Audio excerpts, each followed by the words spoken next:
نن خو زموږ معاشره کې د زنانې غریبي دا ګمان دی چې زما ذمواري او زما د زندګۍ مقصد هغه زیب و زینت دی. زما د زندګۍ مقصد هغه ښه لباس او د ځان ښایست او سینګار دی بس. او د دین چې کومه حصه ده یا د دین چې کوم خدمت دی هغه زنانې عام طور نارینهو په طرف کې ور اچي بس.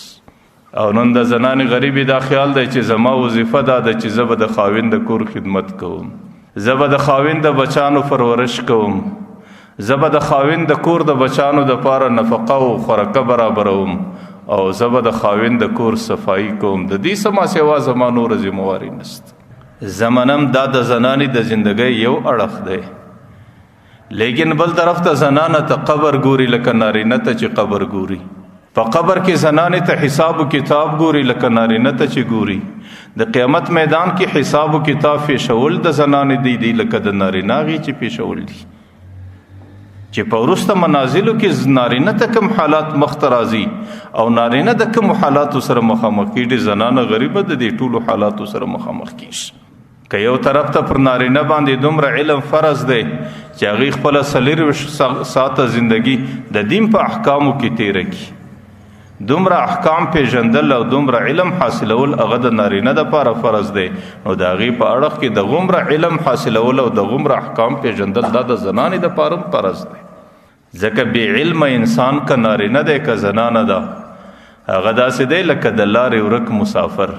د مسافر ته چې د خپل منزل معلومات نه وي او لار ځینې ورک وي او د منزل څه نوم و نښان ور معلوم نه وي، نو بیا هغه مسافر په خپل سفر کې همیشه پریشان وي. نو زنانې ته هم باید چې خپل منزل ور معلوم وي چې زما منزل آخرت دی. او لکه څنګه چې نارینه پر ذمه باندې د آخرت دپاره تیاری ده، د زنانې پر ذمه باندې هم د آخرت دپاره تیاری ده. نن چې کله د آخرت او د دین خبره راسي زموږ معاشره کې د نارینهو دپاره څه حالات برابري.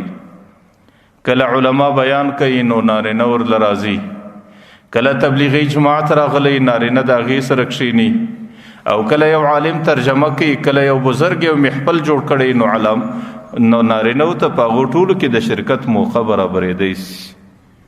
لیکن زموږ معاشره کې زنانه غریبه د دې ټولو څخه محروم و بې نصیبه. بیا چې کله د تعلیم سلسله راسي نو پلار عام طور د زوی د تعلیم ډیر فکر لري او د هغه ډیر غم ورسره او د هغې ډیر خیال ساتي، لیکن د لور د تعلیم، د لور د دیندارۍ او د لور د خوانده کولو د دې فکر عام طور د پلار سره نه وي. د هغې یوه وجه خدای چې د معاشره کې داسې ادارې ډېرې کمې چې د پلار پر هغې باندې اعتماد وي چې زما بچی به په دې اداره کې خوندي. او دویمه وجه دا ده چې زموږ د معاشرې لویه بدمرغي هم دا ده چې هغې زنانه د بل د کور بولي. حالانکه که د بل د کور ده که د هر چا د کور ده، د روایتو څخه معلومیږي چې یوه زنانه بې دینه فاته سي، یوه زنانه د دینه سره ناولده سي، د هغې په خاطر باندې 4 کسان جهنم له ورسره ځي. د هغې زوی ځي، د هغې پلار ځي، د هغې ورور ځي، د هغې خاوند ځي، که هر څومره دیندار وي، لیکن چې د زنانې د دیندارۍ ذمواري ادا کړې نه وي نو هغې په خپله ذمواري کې قصور کړی دی او د دې قصور پوښتنه الله تعالی د قیامت په میدان کې بیا کوي.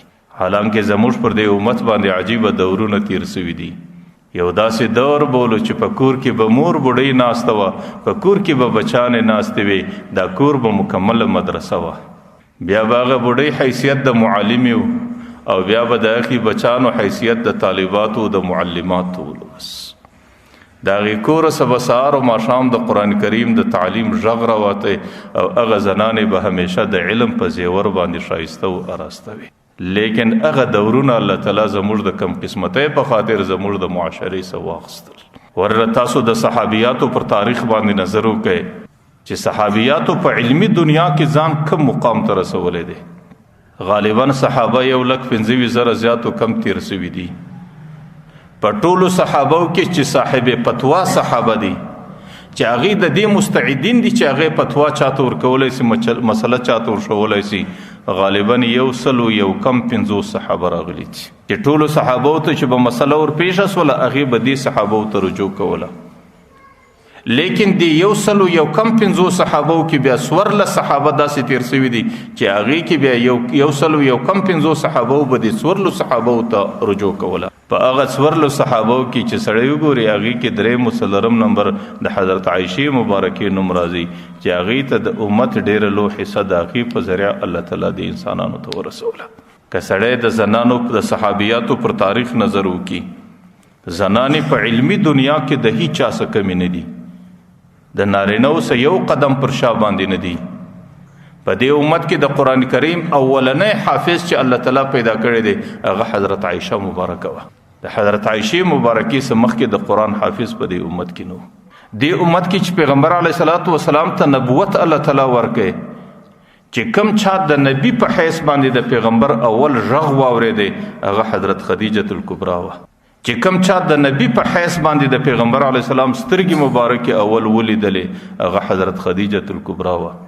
دې امت کې چې الله تعالی پر دین باندې شهادت چاته اولنی شهادت د دې امت اولنی شهید حضرت سمیه رضی الله عنها وه، هغې هم یو زنانه وه.